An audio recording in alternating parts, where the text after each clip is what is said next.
Welcome to the Black and Green podcast. It's your go-to place to find the latest high-quality, all-natural products created by Black artisans. Hosted by yours truly, Dr. Kristen H., the founder of Black and Green. We'll discuss all things health, wellness, self-care, and of course, self-love. This podcast features a refreshing lineup of guests, from entrepreneurs and artisans to holistic lifestylists and clean beauty experts, and a plethora of other innovators within the wellness industry. Join me as we learn from the best of the best. Hi, guys. Thank you for listening to the Black and Green podcast again. I'm so excited to have you guys here with us today. I'm very excited we get to talk to my yoga teacher, Tiana Christine. Tiana Christine, can you introduce yourself? Hello, everyone. Hi, my name is Tiana, and I am a yoga teacher and entrepreneur. I'm based in the DMV area, also teaching everywhere virtually, and I am so excited to be here. Tell us a little bit about yourself. How did you get into the world of yoga? How did that kind of get started? I started yoga back in 2009, and I really got started just as a way of trying to find fitness that did not involve sweating out my hair. Total transparency. So I really was just trying to think of different ways. I stumbled into yoga at the gym, and I was like, okay, this is a really good workout. And I really didn't think anything about it in a deeper level. It wasn't until later on that I really started getting into the practice that I really got to find out the mental and spiritual benefits of it. And that's when I also realized, in getting deeper into yoga, that there were not a lot of people of color that did yoga. And that's in my travels from going to different yoga events and also in teacher training. So in 2016, I decided, you know what, I'm going to make this a priority in my life. After a series of events happened in 2016, I said, I'm going to make this a priority. And I got my teacher training complete in 2018.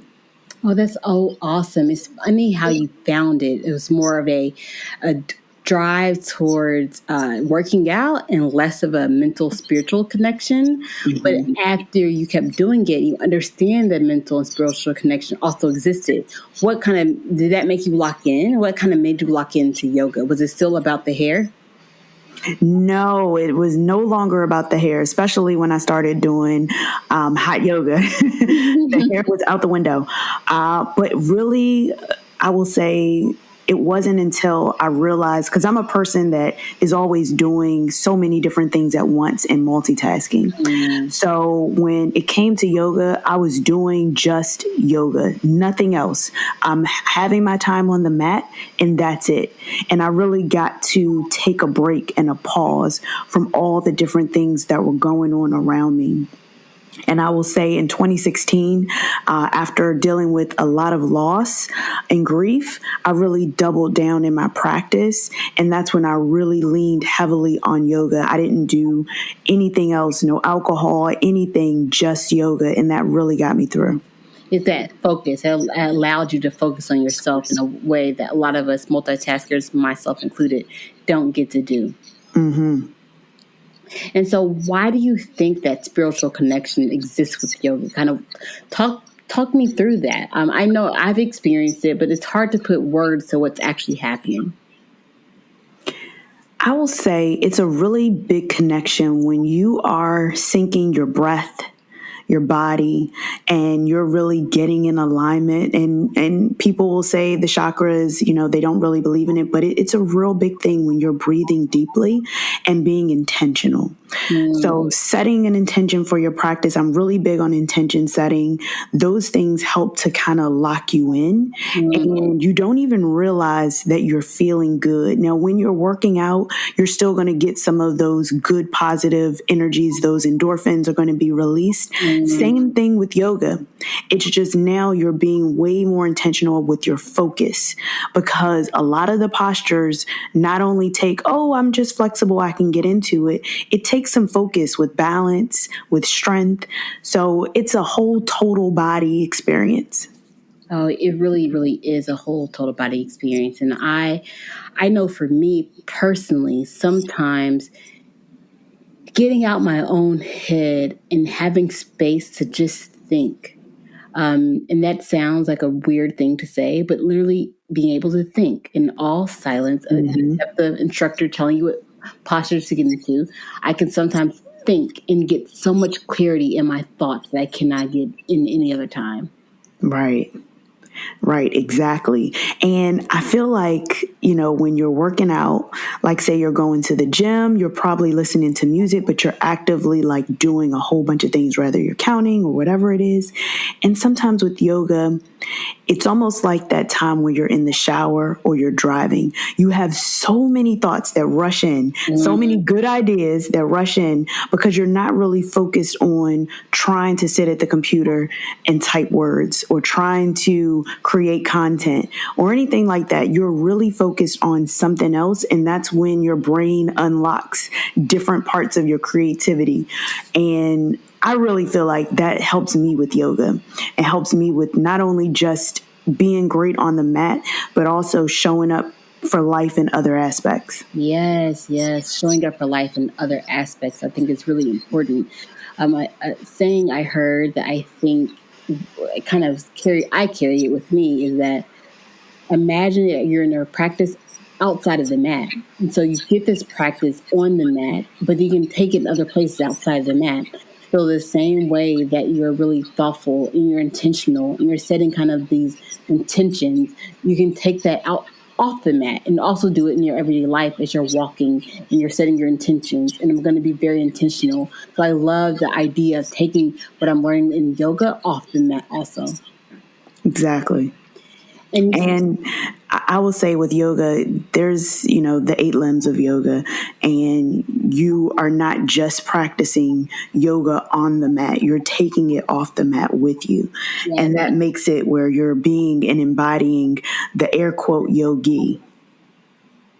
Yes, exactly. I know you said that you are a multitasker and you love to do a lot of things. So I know you are currently working on another project or process that I think is really interesting called the Melanin Queen cards. And so can you tell me more about that and how to get started and what inspired you? Yes. So this was inspired back in 2020 where we were all home and my co-founder, Andrea, we came up with this. This is one of my very best friends.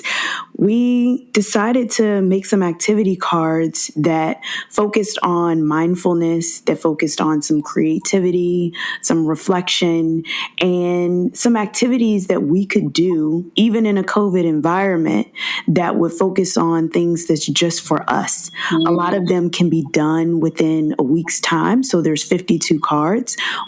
Got it. Understand that. And so can you name some of the kind of the things that you can do for yourself when you're at home and quarantined in? What are some of those things? Give us some examples. Yeah. So, okay, one of the ones that we're actually highlighting this week on Thursday is card 23, and that is Bring Your Vision to Life. And that one is about creating a vision board. So that's a good one. I will say card number 1 actually is capturing a moment in time. So just capturing a moment where you're sitting there and reflecting on what's going on right now in this moment. A lot of it has a lot of journaling pieces and components to it. There's elevating other women. So thinking about the women that have inspired you in your life and maybe reaching out to them, giving them their flowers, journaling about the experience, trying different foods in a different way. There's so many different cards. But like I said, a lot of them are for reflection, for creativity, for self-care, for mindfulness. Of course, we have to have a card in there that talks about, having a spa day. And that spa day can be at home. It doesn't have to be going and spending a lot of money. Of course, it's still COVID friendly. And then there's other ones that just say, clear the calendar and just enjoy the day. Don't do anything. Don't make plans. Make your plan to do nothing. I love this. And I love the idea of kind of having a guide, having the cards to pull that say, okay, this is what I'm going to do today. So it allows you It reminds you, honestly, because there are things that we would know if we thought about it, but it reminds you to do them and say, this is great. Let me clear my calendar today. This is a great way. Let me have a spa day today. So I think it's a great way to put a reminder and an emphasis of putting yourself first. Mm-hmm. Definitely. So I love the aspect of it. Thank you. And so kind of how, from thinking more, put your business hat on, how are you thinking about getting these cards to the right consumer? Who's your ideal customer, and how are you going to make sure you get these cards in their hands? Okay, so when we originally got started, our deal customer was 25 to 45, a working woman, maybe has a family, and it wasn't until we actually started selling the cards that we noticed that our deal customer may be around 30 to 50 and even 60 because there's a lot more life experiences, and you may be at a different place in your life that you may say, okay, I'm going to actually invest and spend time with myself. So that was kind of our ideal avatar. Of course, it's a woman of color. We have created these cards ideally for women of color. So a lot of them have references that women of color can identify with. And then we said, all right, who would be our target? So most of the women that we feel would be most ideal for this are women that like to read books, that like to journal, and that like to have different experiences and try different things. Even if you have an idea that you want to try something and maybe just a little inkling of thought that I want to try some things new, this is for you. Oh, that's so awesome. That's so awesome. I love the idea of I'm constantly thinking about what I can do for self-care. And what does my self-care look like? And I kind of have my ideas of the things I'm used to doing. But I love the idea of there's more things I haven't even thought of. You just said clear your calendar. It's like, oh my gosh, that's a fantastic idea. Like you. I'm a planner. I'm always doing a million things. I'm always very organized. And the idea of a day when I have nothing planned and nothing scheduled sounds fantastic. And I like the idea of having a tool to use where they can help me come with ideas I may not think of on my own. Right, great. Yes, I'm glad that you enjoy it. So I think it works out really, really good to like something to use to try to help you on that journey on self-care, because self-care is a journey. We're all doing different pieces of a pie to try to get to our maximum wellness and happiness. So I love this being a tool that I can pull out and use. Great, yes. And that's exactly what we were going for. Something that isn't going to take up a full day. And sometimes when people think about self-care Sunday, they just think about, okay, I'm going to take a bath, I'm going to get a massage. But there's so many other things that involve self-care that are outside of that spectrum.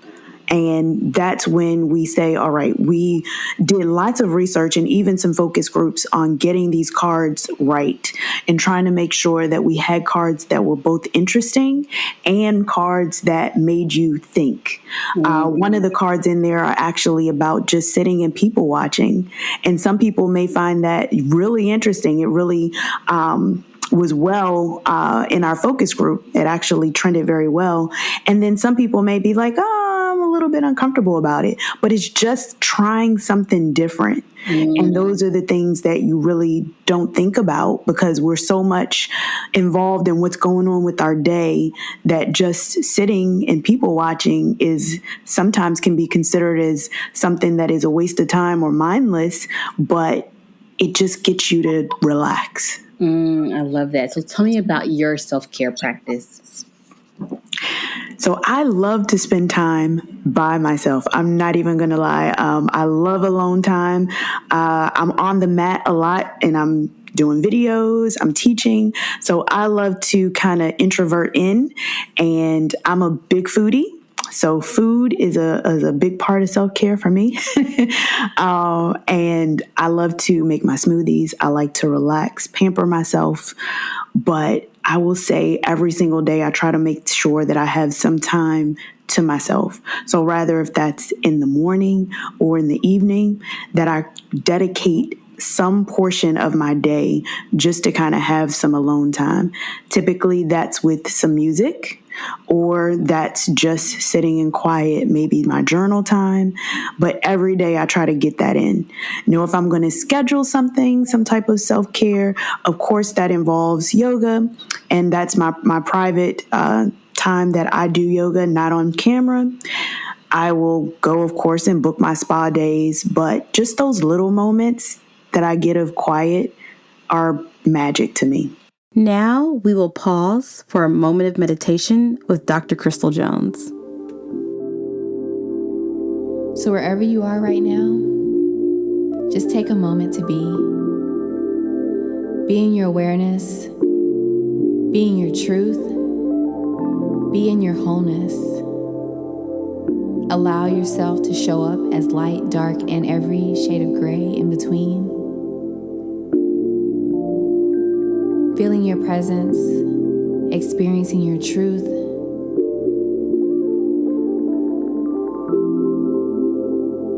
Finding your breath. And instead of directing her, listen to her. Ask her where she wants to spend more time, and spend more time there. Ask her where she's stuck, and go into the experience of why. Be in this breath, be in this movement, and continue to cultivate this experience through the rest of your day. Honoring that your truth and whatever you show up as is always enough. You are perfection and excellence personified. Anything that tells you that you're anything else no longer serves you.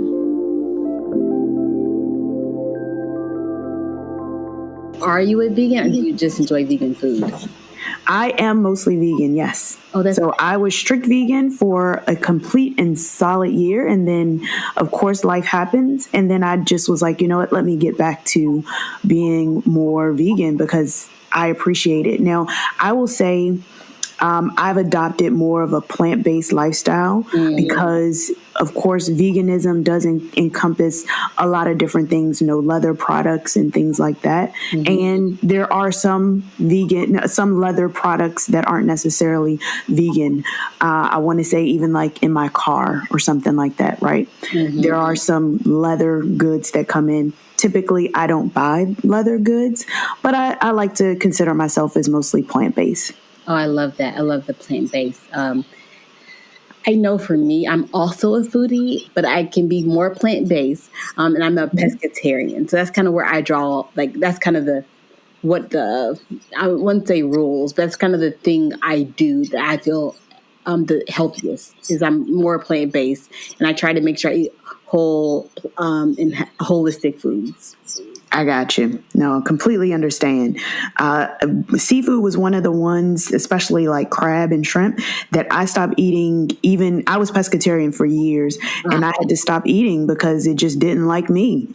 So I stopped eating that long before, just only because it didn't agree with my body. And I said, okay, well, that was easy to cut out. Meat stuff. Yeah, I was saying I haven't eaten chicken probably since high school, and with seafood, I was pescatarian for years, and that's when I transitioned over to being vegan, and I didn't go back. It has affected, I've loved the way my skin looks and things like that. So, yeah. That's awesome. How do you feel about gluten?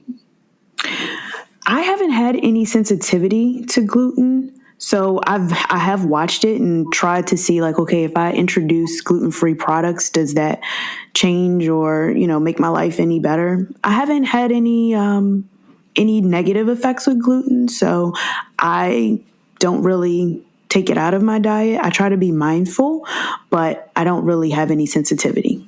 I love that idea of I'm listening to my body. I'm not following a hard and fast rule. I'll see how my body responds. If my body responds to gluten differently, then maybe I respond differently and look at things more of listening to my body. I just saw a post on the Book of Faces. That's what I call Facebook. So I just saw someone on the Book of Faces talking about how they don't, if you are peeing every 30 minutes, maybe you don't need to drink a gallon of water. Know your body. And if you're peeing every 30 minutes, maybe that's too much for you. But if your pee is really yellow, maybe you need more water. So pay attention to what your body's doing to know what actions you need to take. And I think that is a really good idea of learning how to listen to yourself and measure what you need, because everyone's different. Exactly. I know they have a lot of things about eating to your blood type and things like that. There's been so many vegan influencers who have come out and they were eating seafood and things like that because their body was starting to be affected by their diet. And I am definitely a person that I'm not a judgy person when it comes to your health and your body and what you put inside of your body. I go to dinner with a lot of people who eat meat and they're like, are you going to have a problem with me eating meat?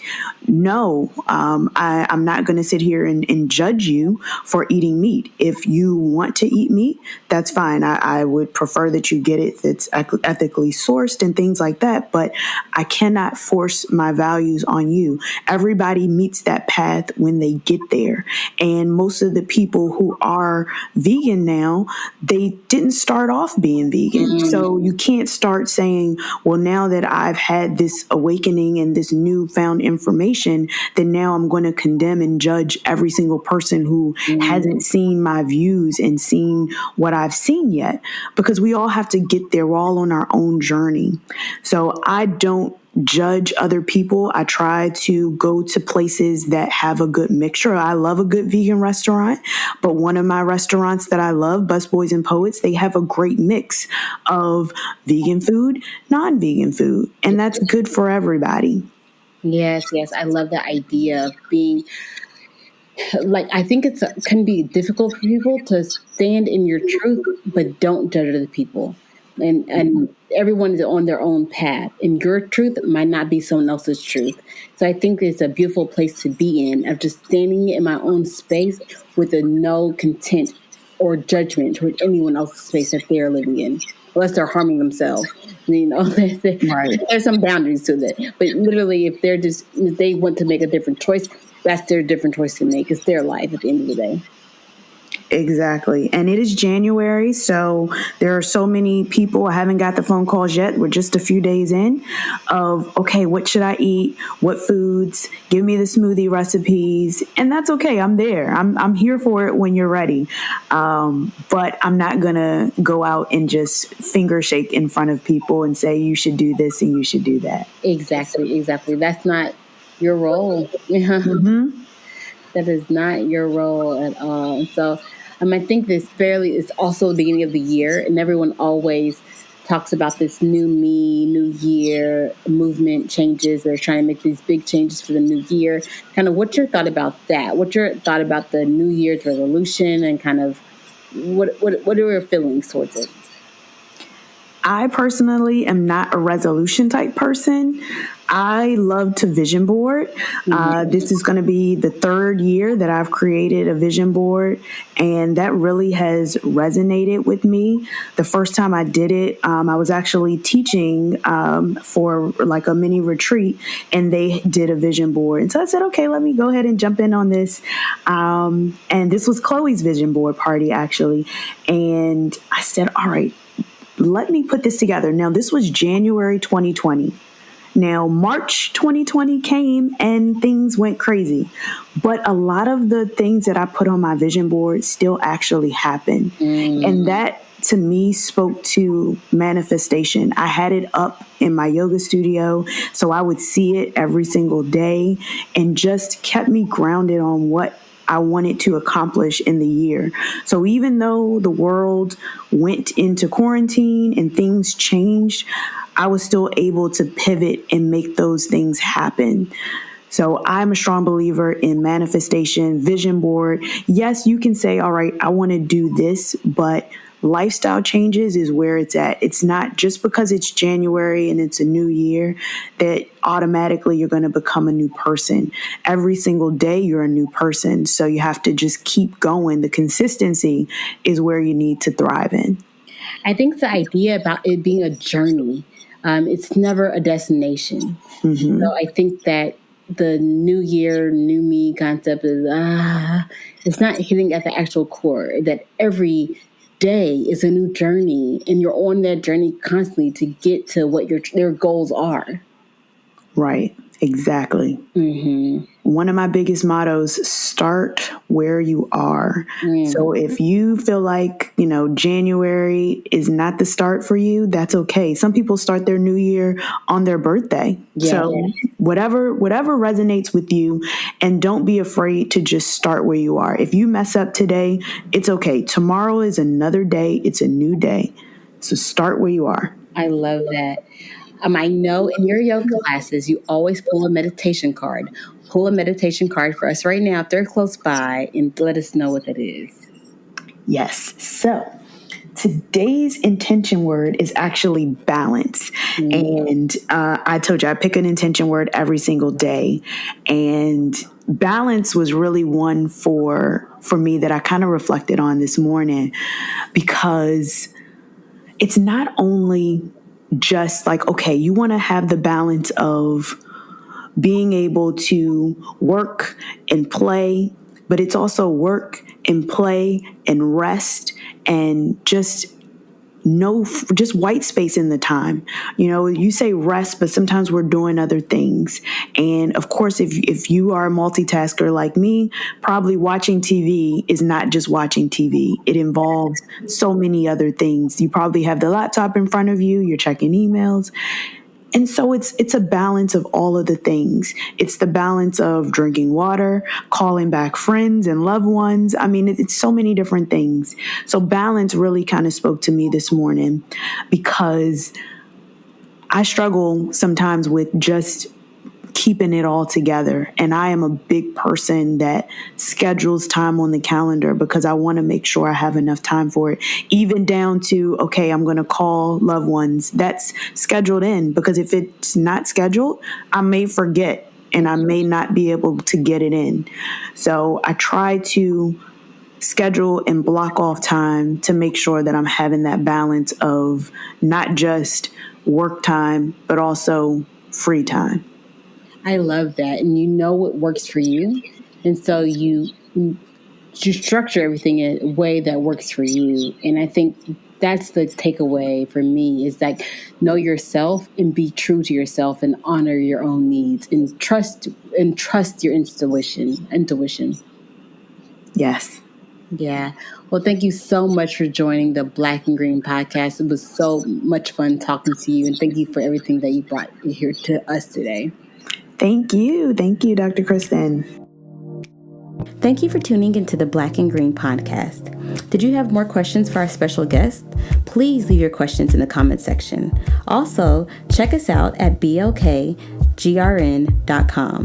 Please subscribe and comment. We love hearing from you. Until next time, buy Black and live green.